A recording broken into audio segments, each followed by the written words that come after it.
Good morning to all our colleagues from the medical sector. On behalf of the Department of Health, would like to thank the organizers of PCP for allowing us to present the overview of the TPT program of the Department of Health.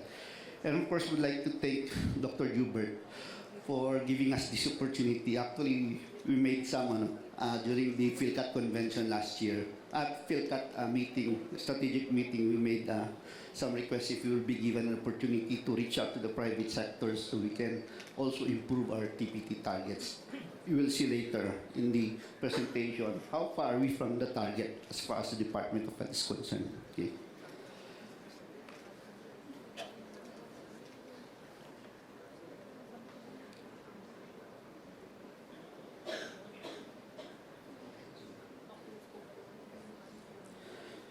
So I will be discussing just the TPT program of the Department of Health, a brief overview and then some details of the program of the Department of Health.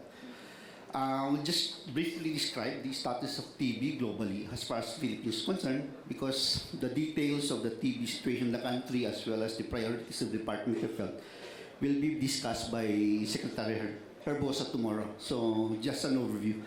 So 65% of all TB cases, notified cases globally, is actually accounted by the 8 top countries. And Philippines is number 4 as far as case notifications concerned. With India leading at 27%, Indonesia 10%, China 7.1%, and Philippines at 7%. So nasa number 4 po tayo as far as case notifications concerned. Based on the latest WHO Global Report, Philippines is actually among the countries reporting highest as far as TB and HIV co-infection, TB case notification, as well as MDR and rifampicin-resistant tuberculosis. So lahat po ng aspeto ng TB nasa top 3 po ang Philippines. And that's the reason why TB is one of the priorities of the current administration of Secretary Herbosa. So in the past, these are the strategies of the Department of Health as far as preventing TB. So we have prevention, screening, testing, diagnosis, treatment, and other cross-cutting activities. But basically in the past, even when I was still the regional coordinator for TB in Region 2, we were just focusing on finding cases and treatment.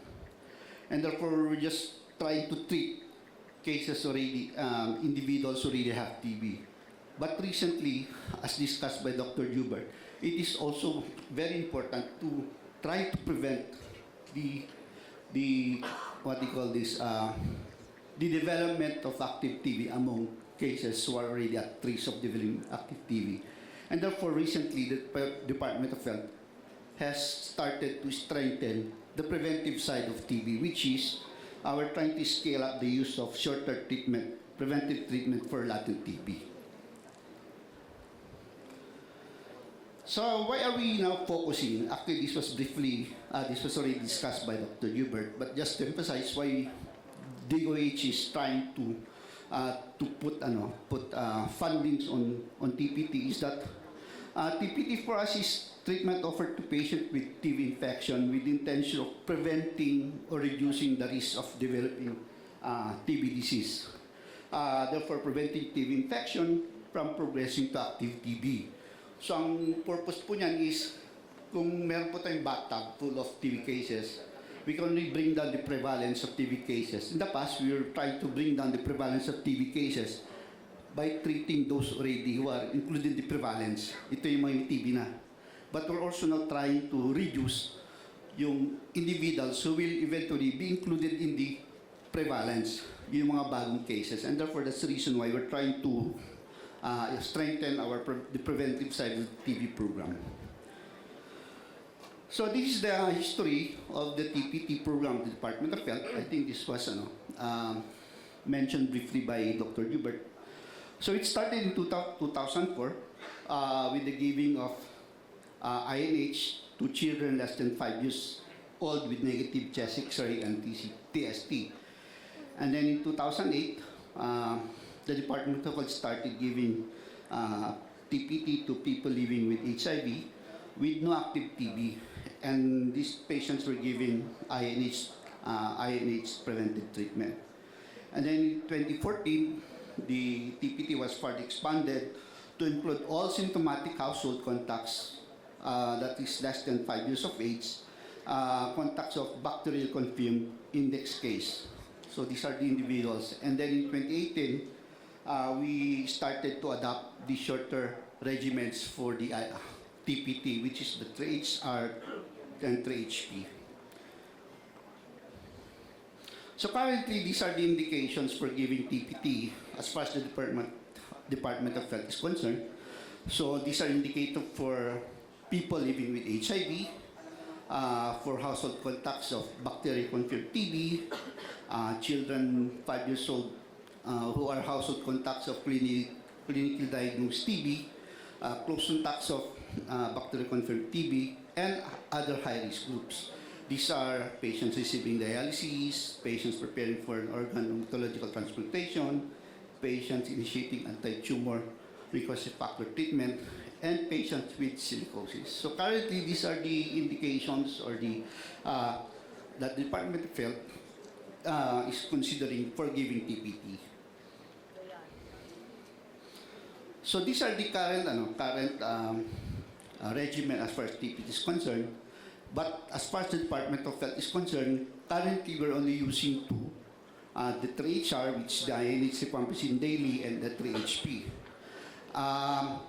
The Department of Health currently is only procuring 3HR because we cannot yet procure 3HP because it has not passed through the Health Technology Assessment, the HTA, which is a requirement of the Universal Health Care, that anything new that the Department of Health can adopt, medicines, technologies, must have a positive recommendation of health technology. But we're getting support from our partners. And just this year, we were able to secure fund support from USA by they're giving us 3 HP for around 90,000